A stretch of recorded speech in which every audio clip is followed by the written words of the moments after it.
Filmas žanri nosaka kopējo noskaņojumu un mērķa auditoriju. Šīs trīs ekranizācijas pēc interneta filmas datubāzes jeb IMDb resursiem ir iedalīts kā komēdijas, piedzīvojumu un ģimenes filmas.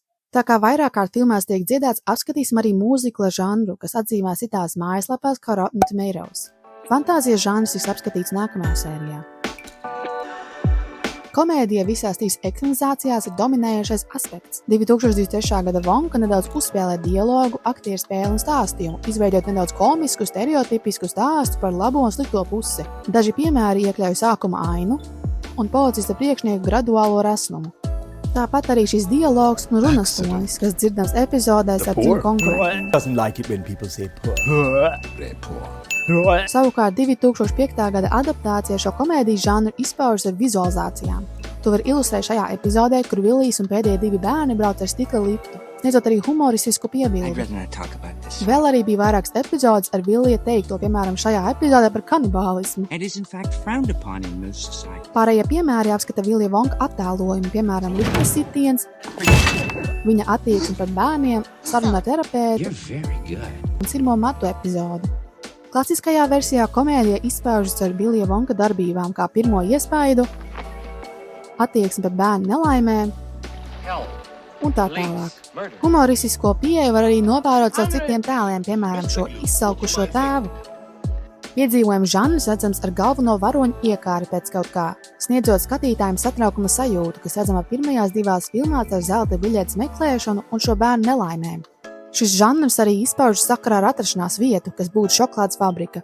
2023. gada filmā tas ir šī izdomātā pilsēta ar dīvainiem likumiem un apsēstība ar šokolādi, kur varoņu iekāri ir šokolādes veikalu atvēršana un naudas atmaksāšana. Ģimenes filmas žanrs arī ir redzams, bet caur vēstījumu un dzīves vērtībām. Šīs visas trīs ekranizācijas ir vienotā tēma par ģimeni, kas 2005. gada filmā ir spilgti akcentēta, ka Čārlijs noraida piedāvājumu, jo Wonka neļauj ģimenei ievākties rūpnīcā.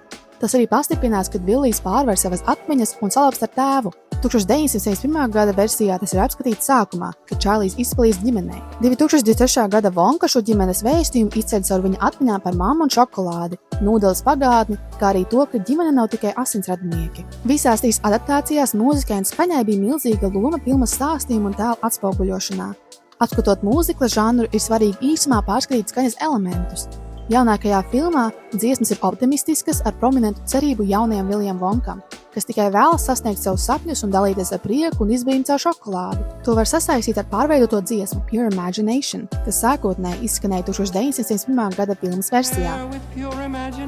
Šī dziesma skan sižeta beigās, kas tādējādi savieno šīs abas filmu versijas. Šī dziesma iespējams ir kā ievads pirmajai filmai, kur viņš kļūst par to Viliju Wonku, ko redzējām Džīna Vildera Wonkā. Skaņdarbs arī sasaista vecākās paaudzes emocionālo un audiālo nostalģiju ar Džīna Vildera versiju. To var savienot ar adaptācijas teoriju, kur varbūt iesākumā filma nepatīk tās sižeta neatbilstības dēļ, bet melodija izcēl emocijas un sajūtas, liekot kādā veidā filmas garīgi savienot. 2023. gada versijā dziesma ir ātrāka, rada šo skaties uz nākotni noskaņu. Wonka balss un darbības tur laimīgo toni, stāstot kā būs. 1971. gada versija ir lēnāka, kur ievadā vokāls skan melodija tikai ar dažām taktīm.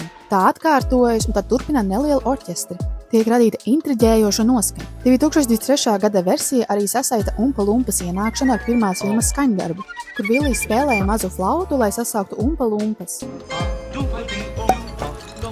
Pārējās dziesmas ir ar tipisko horeogrāfiju, esot tīram mūziklam. Vilijs Wonka un šokolādes fabrika arī bija mūzikls. Tomēr dziesmas nepasniedza galvenais varonis – Čārlijs. Dziedāja gan mamma, gan vectēvs, saldumu pārdevējs un arī Veruka Salta un Wonka.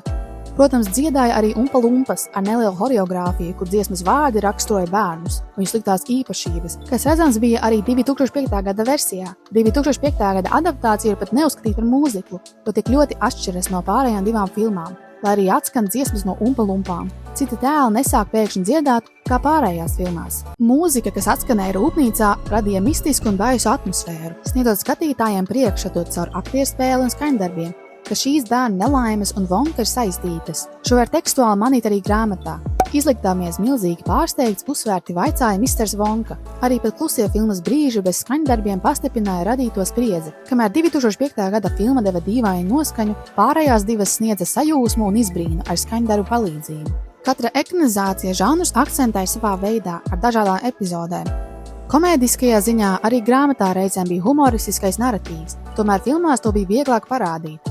Grāmatā dziesmas dziedāja tikai Umpa Lumpas, ko visprecīzāk notvēra Čārlijs un šokolādes fabrika, ieturot gan sākumu, vidu un nobeigumu. Lai gan dziesmas tika saīsinātas, visbūtiskākās daļas bija atstātas.